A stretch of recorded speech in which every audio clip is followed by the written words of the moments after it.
Welcome to another episode of Money You Should Ask, where everyone has something they can teach you. I'm your host, Bob Wheeler, and in this episode, we're going to explore, question, examine, converse, dig deep, expose, laugh, and cry about the money beliefs, money blocks, and life challenges of our next guest. Turn up the volume, listen, learn, and laugh. Well, our next guest is Sean Hosman. He's a justice-impacted serial entrepreneur with 20-plus years of experience in the correctional industry who has a unique perspective on both business and second chances. Using technology to drive criminal justice reform is one of his many passions. He became justice involved through addiction, and now 10 years clean, he is dedicated to achieving racial equality in corrections and ending mass incarcerations. In 1998, Sean founded Vantage, a human services and predictive analytics technology company that has revolutionized correctional care and case management. He is also the co-founder of Persevere, a nonprofit that teaches justice-involved individuals to code behind prison bars, and Banyan Labs, a technology development company that hires Persevere graduates. Each business plays a vital role in increasing public safety and improving outcomes in the criminal justice system, while also bringing hope, skills, and opportunity to justice-involved individuals. Through his work with these companies, Sean is focused on changing lives and stopping the cycle of multi-generational incarceration. Sean, welcome to the show. Thank you. You said that better than I did. I'd like to get a copy of what you just read. Who is that guy? I love it. You know, I love that you use the word justice involved. And I wonder if you could comment on that. Maybe nobody else noticed that, but I think I think there's some intention there, and I just wanted to. There is. A lot of times in the country, it's part of how we characterize or humanize or perceive those who have been somehow in some way caught up in the criminal justice system. And so people in different states and jurisdictions, they call them felons, they call them ex-cons, offenders, inmates, or returning citizens, reentrants, citizens, parolees. So in a lot of ways, when you talk about those that have been involved in the system, we use the word justice involved or justice impacted because actually we have 70 million people in the country who have been justice impacted, who have records. Currently, right now, 1 in 31 Americans are caught somewhere in the criminal justice system. And even when you get to the Black and brown communities, 1 in 13 of our African-American men are in the criminal justice system. So it is intentional to recognize that there has been impact from the justice involvement, and yet they're just like you and me, and for whatever reason they are or were where whatever happened, and they need to move on, and they need the opportunity to move on. And I wonder, as you're saying all that, I'm thinking about, you know, in this show I talk a lot about money, and I wonder how much money from an early age, in other words, people not having a lot of money or people being disadvantaged or the system working against them, that plays a factor in their incarceration or in all of this stuff that's happening in the justice system. Yeah, it does. You know, one of the things I do in one of those companies is build what's called risk and needs assessments. Those are predictive tools. They can predict for somebody in the system maybe what they'll do later. Like, are they going to commit another crime? Maybe is it a crime of violence? What are their needs and program needs? The reason I say all of that is because socioeconomic status, which is what you're sort of describing in some ways with the lack or the abundance of money, that is one factor in a socioeconomic status.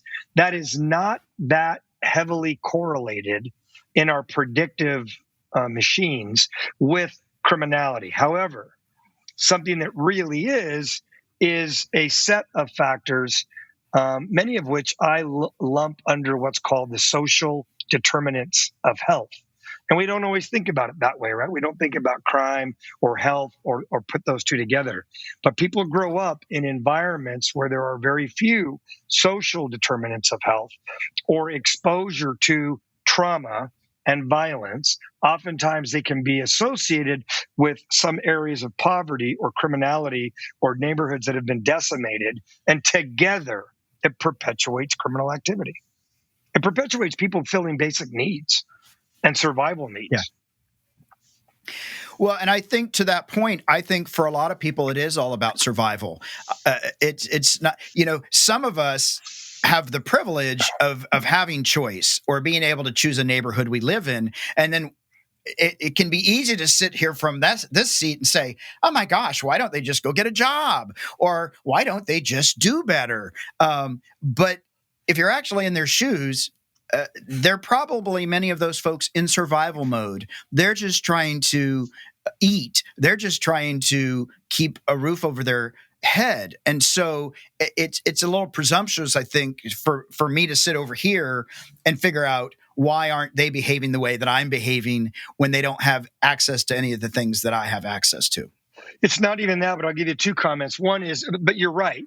It is presumptuous for us when we think that, and we still have biases, and we still have sort of presumptions about certain things, and oftentimes we're wrong. But we can only think about these issues within the context of our experience that we've been through. But that's actually the point to make about them. They can only think about what is right or wrong, or the thing to do next to survive or otherwise exist, through the lens of the context in which they've grown up or they've learned. And in that context, oftentimes, there is no other choices. There haven't been experiences. They haven't been articulated. People don't discuss them. They haven't been provided with skills or meaning. So their context, oftentimes, if they've been involved almost exclusively in a difficult environment, they don't have the context with which to form the thought. They're bright. They're brilliant. There's many. It's not an intelligence thing. It's a matter of reference for a lot of them. The other thing I'd say is, let's talk about the pandemic for a second. And let's talk about how we were all feeling last April and thinking, how far is this going to go? How much are stores going to be shut down? How many people are going to lose their job? And let's say this goes really bad for the next 2 years. Are we going to start seeing gangs maraud in the street? And if we do, because they need food, how am I going to react? What am I going to go do to feed my family? So it almost gave us a little bit more insight into, this could be all of us thrust into a difficult, near impossible situation that we might have been forced to make choices about how to survive. Yeah, absolutely. And I think probably, as you were saying that, I was thinking, a lot of us probably got just a flavor of what some of these folks go through on a regular basis, because it feels like it goes maybe on and on forever. And we only just got a taste of that. Yeah, we all thought, what if this goes on for too long? Everybody knew that was a possibility, and that was scary for everybody, right? Yeah. From an economical point of view, from a survival mode point of view. Absolutely. And so it makes me wonder, you have all this awareness, you're aware about like people's experience, and we can only come from that place. When you were 7, 8 years old, were you saying, hey, I'm going to fix the justice system, and here's what we're going to do, and I want to make sure there's equality? Like, how did you get to this place? Where did you start? Yeah, that's good. That's a good question. As a kid, the only thing I knew as a child in the ages of 7, 8, 12, 13, was I was raised by people that were pretty socially conscious. And so back then we called them hippies. And so I was raised by some 60s and 70s pretty grassroots organizing protesters and politicians that really got involved in the system. And I was raised with the idea of the social contract. Right. And so sometimes religiously we might say, but for the grace of God, there go I. Less religiously, but still very socioeconomically, there is a tribe, or that we are a community, or we are a country. And there is a recognition, I was taught as a kid, that there is a social contract as a community, however extended, that there are different responsibilities of different members within that community, and there is a need even to take care of ourselves by making sure that others are taken care of, or we might not live. We might get harmed. We might not have the actual opportunities we want. That's one. Two, I then wanted to be an entrepreneur. Then I thought I wanted to be a lawyer. And so I wanted to go do what my parents did. I thought that being a politician would actually be a place where I could go and enact change. So that was always in my blood.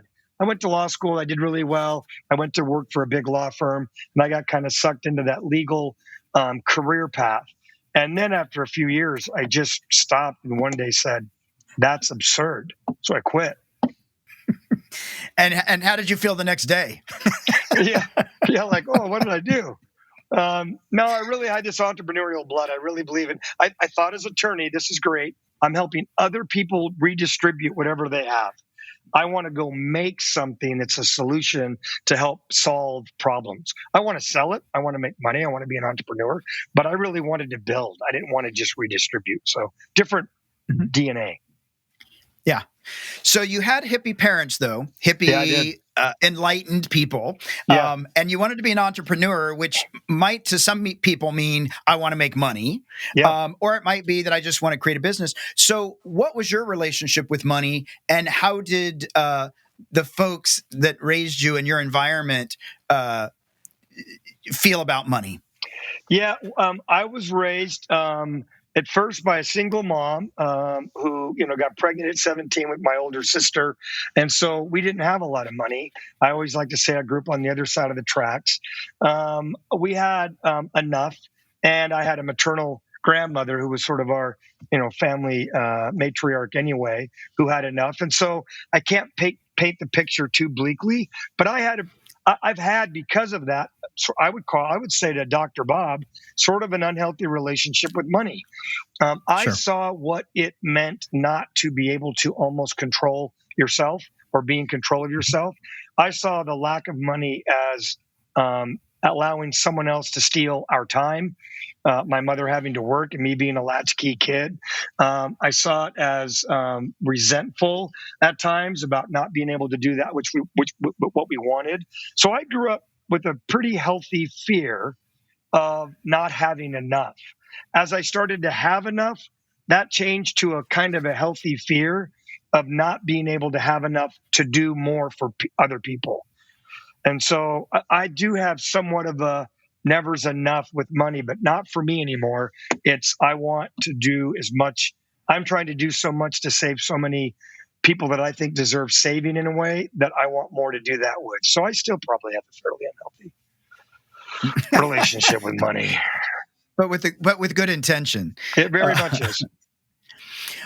Do you remember any childhood memory where that you looked and said, wow, money would really be helpful, or I'm having lack of, or something you got excluded from that you said, yeah, never again?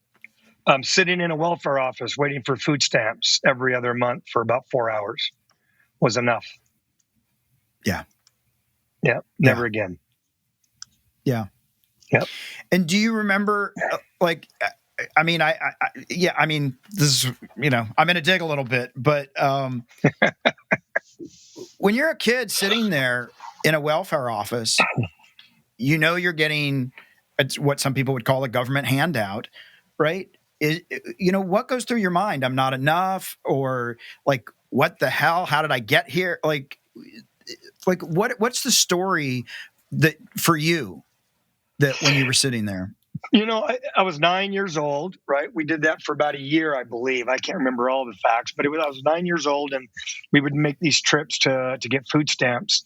And the experience around those was just negative. I felt bad for my mom, right? My mom was great. And I felt bad every time we had to go to the store and use them. I noticed sort of attitudes and biases and the treatment of people sort of in that system. Others who were in the offices with us needing the same thing. I did not have a positive experience with it. I knew we needed it, or I knew, and I might have even thought my mom had made certain choices that maybe if she had made differently, she wouldn't be in that position. So that's probably we could probably have some sessions on the couch about that for a few years. But I've remembered it. It was galvanized and seared into my brain. And it gave me, I guess, in some ways, motivation, either not to be there myself, not to grow up and be an adult and put any children I might have. I didn't like it. It's negative. Yeah. Well, I think in some ways it reminds me of with these school lunches where they tag the kids to get the free lunch. And so it's clear you're the poor kid and you're getting and we group people and then we stigmatize them. And for a kid who's really there not by their own doing, is the recipient of a lot of negative feedback. And what it does to kids, I don't know when you figured out who you were, Bob, but it took me a minute. It takes all of us. Men don't develop their full frontal lobe until they're 26. You don't know your identity until you're well past 16, 14, 18, 25, depending on who you are. And so to be identified and people giving you an identity, superimposing an identity on you of a delinquent or poor or poverty or not good enough, that's indelibly imprinted on your identity maker as you're printing your own labels, right, about who you are. So it's awful. That's very harmful. Yeah. It's traumatizing. Yeah, absolutely. And I don't imagine this is the case for you. I don't know, but I'm going to ask because, like, I know for me and many of my friends, because I was going to be a lawyer. The accounting thing came secondary. That was just to help my grade point. But I was going to be a lawyer, and then I met some lawyers, and I went, I don't want to be a lawyer. But very driven. So I can say with all honesty, I was very driven, and that I was socialized to believe that I am my accomplishments, right? So I only have value if I bring something to the table. It doesn't matter if I'm a good person, have a big heart. I need to actually deliver the goods. And then after I deliver those goods, I got to deliver more goods. So I can't even stop and enjoy them because I got to keep moving. You're only before as good somebody as your last goods. Yeah. That's right. And I'm wondering, with the hippie parents, the social contract, but this motivation of never again, was there any of that played in, or at least by the time you got to college and law school? Because there was a lot of that, I would imagine, at law school. Oh, yeah, no, and that's how I even got caught up in the law school machine of be in the top 10%, get the blue stocking, blue ribbon law firm. And I got really caught up in that when I had gone initially to have the skills and the credentials to go make change. And then the money and the partnership track and all of that kind of took hold for a little while until I kind of snapped out of it in a way. Nothing against lawyers. The law firm I worked for was just fantastic, great people, all that. But when you were talking about what drives you and your identity, I wanted to say something a little bit different about that. But I think I still have maybe an unhealthy relationship with my identity. I have 3 children, and my identity is providing for them, whether that's wrong or right. I'm not here to second guess it. I've understood very clearly, especially in the last 10, 15 years, that my identity with providing for my children and my family is my only value on the globe. And I'm saying that bombastically on purpose. I have lots of value, but what drives me is that I have a job to do, and it's to provide for those close to me. I signed up for it, and I best deliver it. And that's a huge driver for me. And how do you keep yourself, and maybe you don't, but I'm going to assume that you do, how do you keep yourself from projecting how you want your kids to be and letting them be who they want to be? Yeah, I don't know. You'd probably have to ask them. There's a bunch of stuff there. My children are very different, like all of ours, and I have children kind of going different trajectories in different ways, and they're all. I think what I told my children as they were growing up, every time they'd hit a new age, like 11, 13, 14, 15, I did have the ability to stop and say to them, even as they were yelling at me or telling me that I didn't know what I was talking about anymore, I would just say, "You're perfect. You're literally perfect," as a molecule changing 14-year-old who is rapidly trying to figure out their own selves, separate from us physically, metaphysically, metaphorically, and your hormones are on ramp, and you're just perfect. In this moment, you should be probably telling me you don't like what I'm saying and what I'm thinking. And so all the while that they've been growing up, even though I interrupted that dramatically and destructively with my own addiction, all the while there's a complete acceptance for who they are, and they're perfect. They're perfectly imperfect, imperfectly perfect, whatever. Yeah, I know what you mean. And did you have real conversations with them about money and about how money can serve, or how money is unfairly, or, life's not fair kind of thing. But like, what were those kinds of conversations? What do you tell your kids? Yeah, I've had many. And again, probably a little bit skewed from my perspective, but Sure. Money, success is not money, right? That's one of the things we've talked about a lot. But, and there's a but there, which almost negates everything you just said, right? But if you want independence to make choices, whether it's to practice a religion or go to Tahiti, whether it's to live here or not work today, or whether it's to have the security for you and or your family, that money means independence in our world. And so if you want independence, treat your money in a way that you are in control of your own life. Yeah. And would you say your kids have a pretty healthy relationship with money from your perspective? I think they do. I think they do. I can't single any one of them out right now on the air, but yeah, I think they do. To date, if you look back, can you look and say, here's one thing financially I did right. I'm really glad I did it. Early on, number one, I married an amazing woman who had a phenomenal ability to save and spend and manage. So I did not. I wasn't raised with that. So when I got married at the young age of 24, she was just like already a money manager. And so we saved, for example, even as young married couples, we decided to be extremely frugal. We didn't have a lot. I was in college. So was she. I was going to go into law school.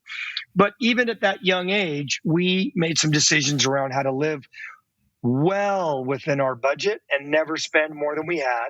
So everybody else was buying the cool furniture, married couples. I was in Mormon land, so all the couples were kind of getting married in the same time. It's almost a marriage machine. And so everybody else was spending all this money. We saved 10 grand so we wouldn't have to take out loans to go to law school. And that was all her. But I learned from her. She was the best teacher of how to manage money. I couldn't have learned from anybody better. Mm. And this will seem like a random question. The car that you currently drive, assuming you currently drive a car, how did you decide to get that car? Because my friend sat on my couch over here one day and explained to me that the new Tesla Model Y was the new perfect rig, because I wasn't spending 120 grand on a rig ever. Don't care how much money I have. And I didn't like that puny Model 3. And so I'm driving a Tesla Model Y, A, because I believe in the revolution, and I believe that is part of the revolution as a concept and as a virtue, and B, because he found me the perfect band, which was that, in that about $60,000 range, that I could still be part of the revolution. So that's why I bought a Tesla. Sometimes being part of the revolution is expensive. It can cost you dearly. It can cost you dearly. What is something that you do not love to spend money on? Oh my gosh, taxes. I loathe taxes. That's so funny, because most people love to pay their taxes. That's so strange that you would say that. I love writing those checks to Uncle Sam and Aunt California. I have a very unhealthy relationship with taxes. I pay my taxes. I have several companies. There's a lot of money coming in, different ways. Got to manage all that. So I've gotten very good at that, or I have good people that help me. But I have a problem when I pay the taxes I do, and Jeff Bezos pays the taxes he does. And I have a problem with the broken system of it. I have a problem with the low-level people getting the most audits. And I watched my grandmother go through an audit, and a woman to sit at her kitchen table told her not to get an attorney. My grandma didn't get an attorney. She wasn't sophisticated in that way, although she owned her own clothing store. And I saw this take about 4 years of her life and put her through hell. When she was just a single mom, business owner, grandmother. And so I have a real problem with the way the system is built against those who don't know how to work the system. And so it's biased and prejudiced, and it's manipulative. So I have a hard time spending money on taxes because of the system, not because of my contribution to society. It's very different. Yeah. Absolutely. Absolutely. And now that you've got all these businesses and you've joked about not having the healthiest relationship with money, how did you know to find the right people? Or there is no, not that I'm aware of, there's no entrepreneurial college where you just go and learn how to be an entrepreneur. I mean, you can certainly, there are some business schools out there, but like some of it's intuition, making several mistakes, School of Hard Knocks. So there's all kinds of ways. How did you? Was it just intuitive?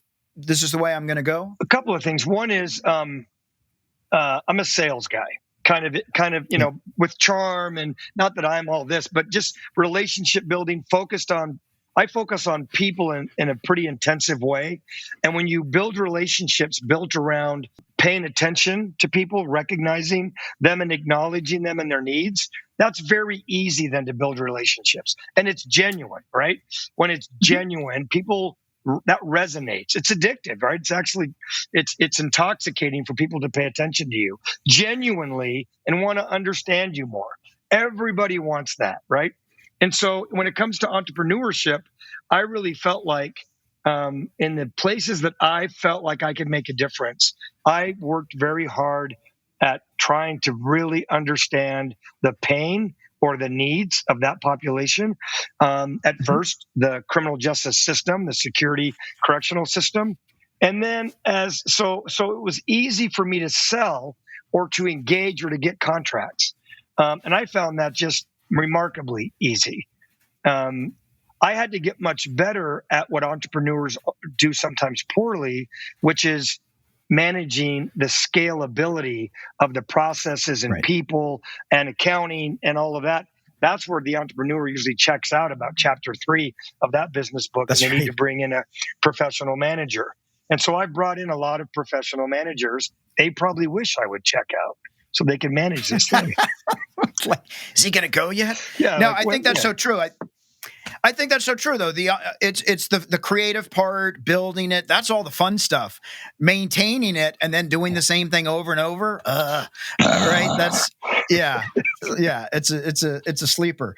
Well, now that you're doing all this stuff, and a lot of what you're doing is about helping other people, would you ever consider going back into politics?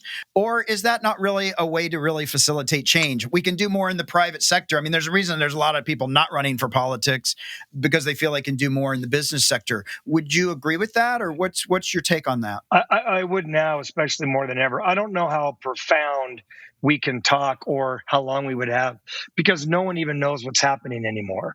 With the level of political animosity that has occurred in this country, where I don't care if you're for Trump or against Trump, you can recognize right now, after the last 5 years, and since Barack Obama, because of what that started in terms of this political divide, a black man became president of the United States, and a lot of the fallout that we're still dealing with for that, regardless of your political persuasion, the juggernaut, loggerhead, no holds barred juxtaposition where no one gives any ground now seems to me it's more futile than ever. So no, I would want nothing to do with that. Had you asked me 15 years ago, I might have said, yeah, I'm going to get back into that. But then when I went to jail 12 times, that kind of probably threw a wrinkle in any of that. And now with the way that it operates, I don't want anything to do with it. I'm disgusted with the way the system works now.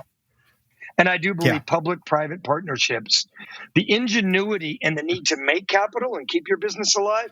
So innovation that comes from the private sector and solutions to complex, even social problems that can come from the private sector, I think is more effective. Yeah.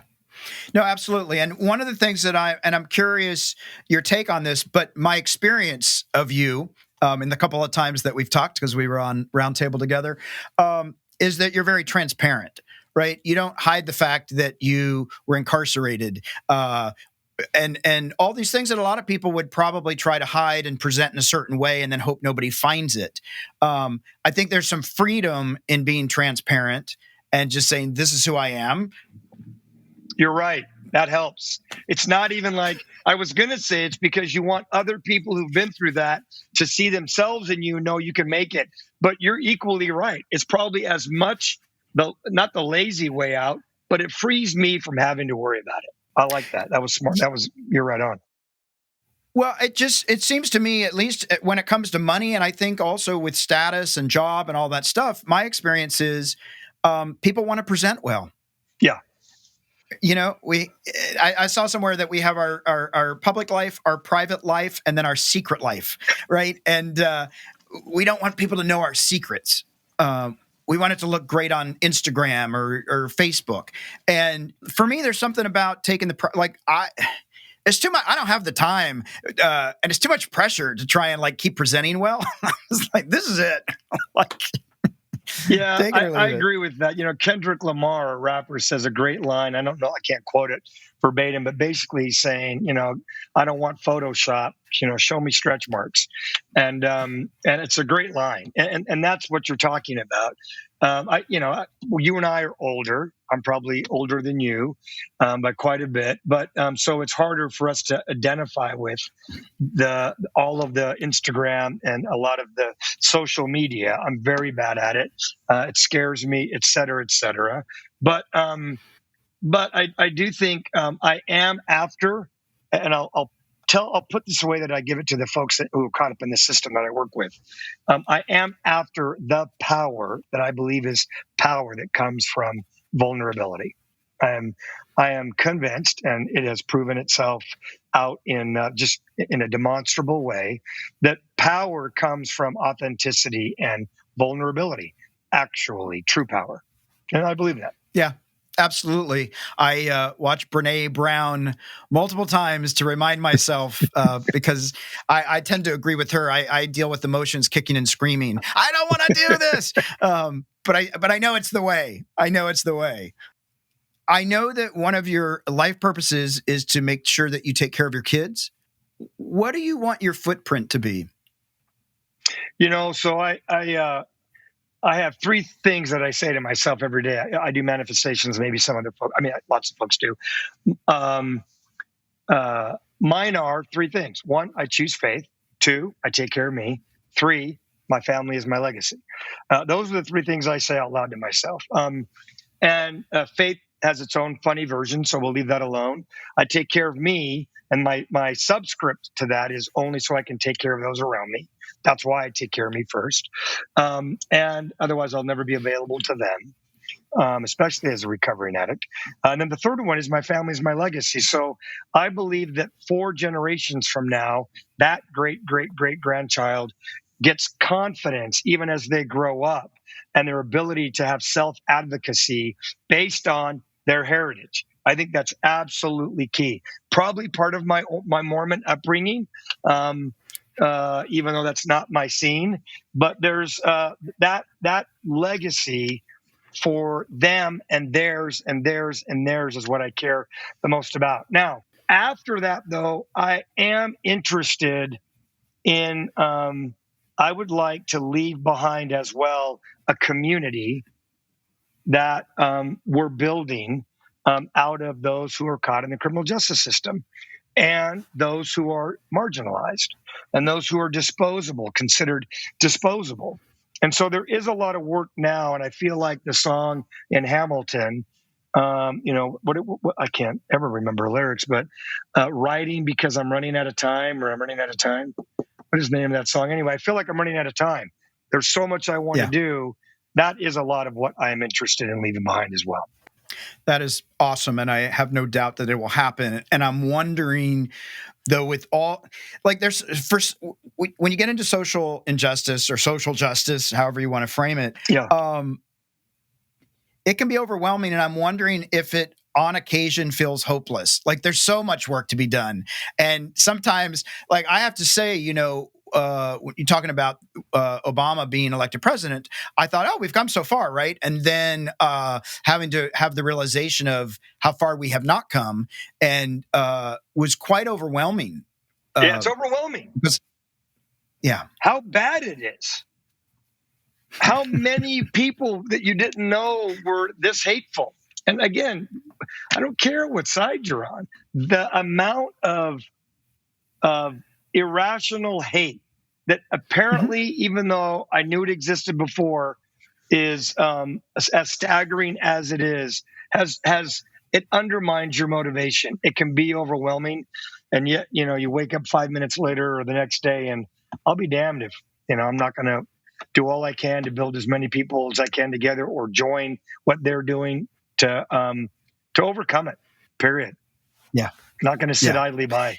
No, absolutely. Absolutely. I love that.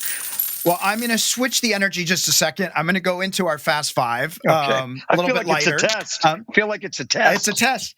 If you pass, you get to go into the top 10%. So you're back on track. Back on track. Can money buy happiness? Oh, can buy independence.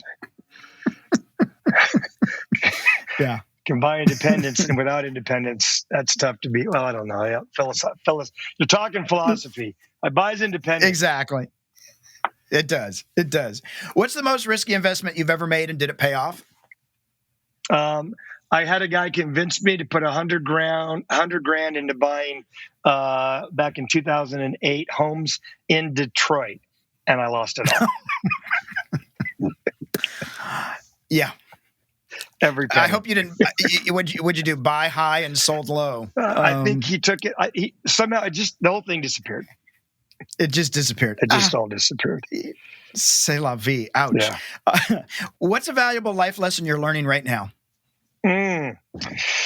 Oh my gosh. To be not to try to do too much at one time. And other people around me would say I'm not learning this yet.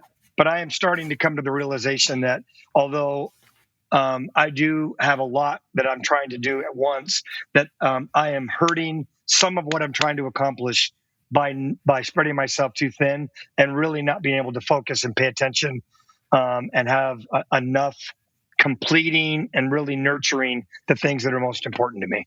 And that's a real problem right now.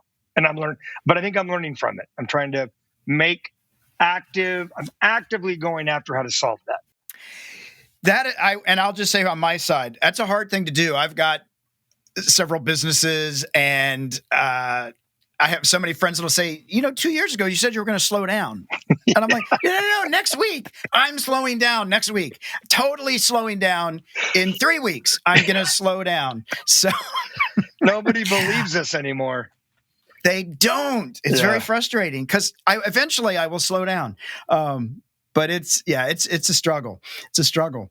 How did you spend money wisely this week? I'm going to say that I spent money wisely. Oh, hell, I don't know. I was going to say something cheeky, actually, that no one's going to like, but I actually got, for the first time, all of our Banyan Labs developers and our Persevere staff together in a little summit down in Phoenix. I just got back from that. And after the COVID and the pandemic, getting everybody together who's been virtual and 2 different companies coming together. These are the instructors that used to teach them inside the facilities. And now these guys are out in regular clothes, buying cars and being with their children. Putting them together in the same room was combustibly powerful and wonderful. That was some of the best money I've ever spent. That's super cool. Ralph Waldo Emerson said, money often costs too much. What do you think that means? Yeah. At the end of the day, right? Are you just the fisherman who gets to fish and take people fishing? Or are you the guy that comes up and goes through the whole story of, if you built a bigger business, you could get to this level, and then why? Well, so you could fish. Well, yeah, so probably does cost quite a bit. I love that cartoon. It's very with the little fisherman. You could be. Yeah, I'm having a good life, right? Yeah, so it does. We just want to be happy. Yeah, for me, I would say it's cost relationships. It's cost, my family, my kids would say Dad was probably gone too much, worked too hard. They would still say probably gone too much, works too hard. So I think in some ways, in that level, there's probably 1,800 ways to answer that question, but that's one immediate cost that I can acknowledge. Yeah, absolutely. It costs. M&M moment, money and motivation, our sweet spot. Can you give us a piece of practical financial advice, a tip, or just something that somebody told you that you've taken to heart and it effectively works for you? Put your money to work. Don't Never let your money sit idle. And I have a high tolerance for risk. Not everybody has to have a high tolerance for risk, but I would never, if I'm talking to a 14-year-old or a 10-year-old or a 21-year-old, know now the power of really trying to make what you have grow into something for later, and understand the value of time. That the time's going to transpire while you're walking the spinning globe. Put your money to work. Yeah. No, absolutely. I think it's so important. I mean, obviously we have the gift of hindsight. Yeah. When I was younger, none of that made sense always. Yeah. But I think one of the things that like I've really taken away from what you're talking about today is you're talking about social consciousness.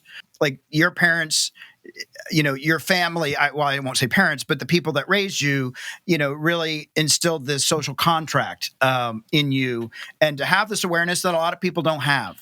Right, that we're all limited by our experiences, whatever they may be, and so to just this place of keeping it open. It sounds like there's a place for some curiosity and openness, and a willing to just, even when it feels overwhelming, to do it anyway.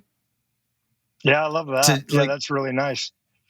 Yeah, And I love that you also were aware that you were on that track, because it is seductive. And for a lot of people, that's perfect to be on that track, to be the lawyer, be the partner. I get caught up with that sometimes with my friends, and I'm like, oh, I can do this too. And I'm like, no, whoa. I don't want to do that.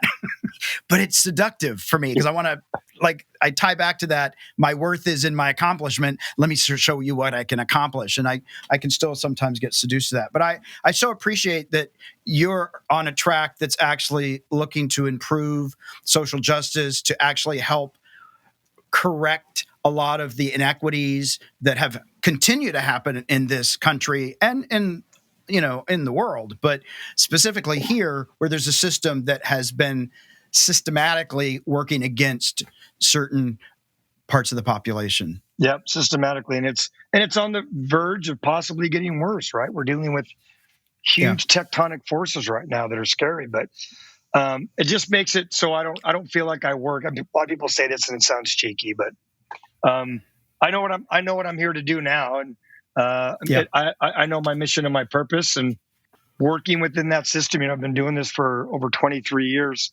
And so there's a little bit of, I acknowledge that with the experience I have and some others, that it's almost our obligation to work at this with the experience and the knowledge and the skills and the relationships and the perspective that we have.